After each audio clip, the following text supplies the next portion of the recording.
Alright guys, day 2 of listening to my voice in these awful videos. So today we're talking all about the 1950s. Alright, so we're going to talk about what's happening socially, what's happening economically, and then what is also happening a little bit politically. Alright, so today is all about the 50s. So let's go. So our plan today is we're going to identify the effects of the political and social aspects of the 1950s, and then we're going to explain the conspiracy surrounding JFK's death. We are going to get to JFK and his assassination, so be prepared to talk about this stuff when I come back, because we will be talking about these things. All right, your essential question, what are the changes made to society in the 1950s, and then how did JFK change America? He's going to change America in a variety of ways. Obviously, that gets cut a little bit short thanks to one certain man, but we'll talk about that when we get there. So be sure you add your essential question to the top. For those of you who do like the chapters, we're around chapter 37, so let's just go with that for now. All right. So we're looking at the other America. So we're talking about the 50s, and not everyone wanted to live the cookie cutter life of suburbia. So we know in the 50s it's going to be very similar to the 1920s. So people are going to be moving to the suburbs. They have cars. People are coming back from the war. They are getting married. They are having babies. We're going to have the baby boom, that whole culture. All right, and we'll talk about that a little bit. But so not everybody wanted this cookie cutter life. One of the people who didn't want this cookie cutter life, they're called the Beats. They're a group of authors, particularly poets, and they criticize middle-class conformity, suburban materialism, and corporate America. So these are just people who are criticizing those things that are happening in the world, and they don't necessarily go along with everything that is happening. So you'll see over here I have this poster, James Dean, Rebel Without a Cause. He's one of the people who are going against the cookie cutter life with the perfect house and the white picket fence and everything that you know of the 50s, which we'll see in half a second. All right. The other part is the youth subculture. So they're American teens wanting to break free from the conformity their parents tried to maintain. So movies are going to start gearing towards teens to show a different side to American pop culture, just like the Rebel Without a Cause, right?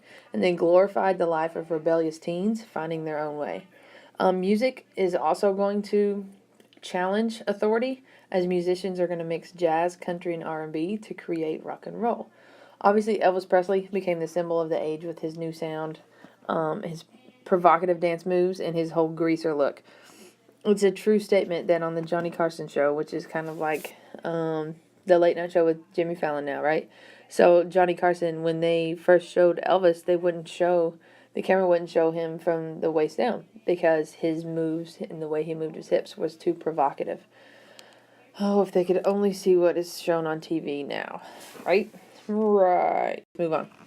So a lot of people say the 1950s are the new 1920s. So let's look at these three kind of pictures.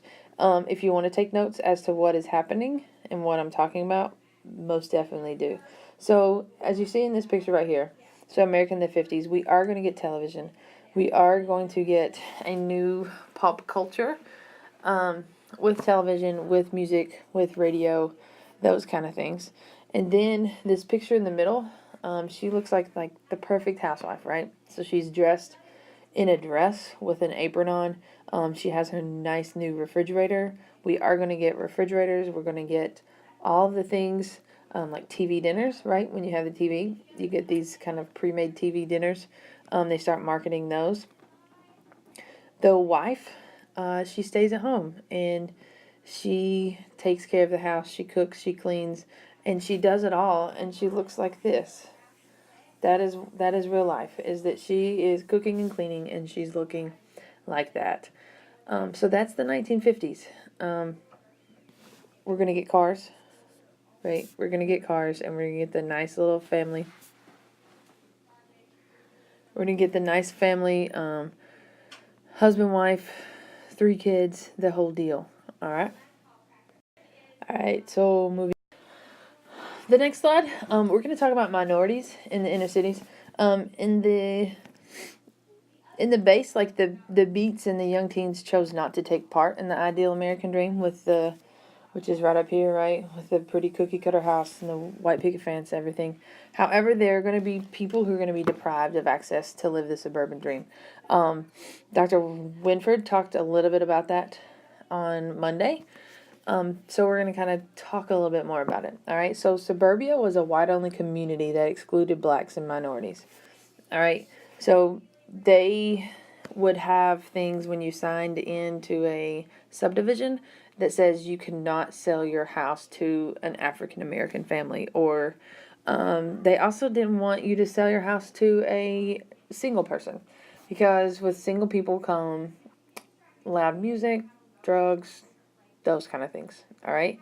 So although the post-war boom did help most Americans because people are coming back, they are making money, they are having babies, the whole baby boom situation.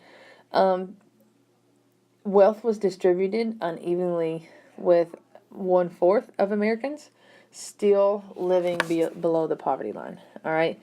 So another reason that this American dream becomes available to most people and not minorities is the GI Bill.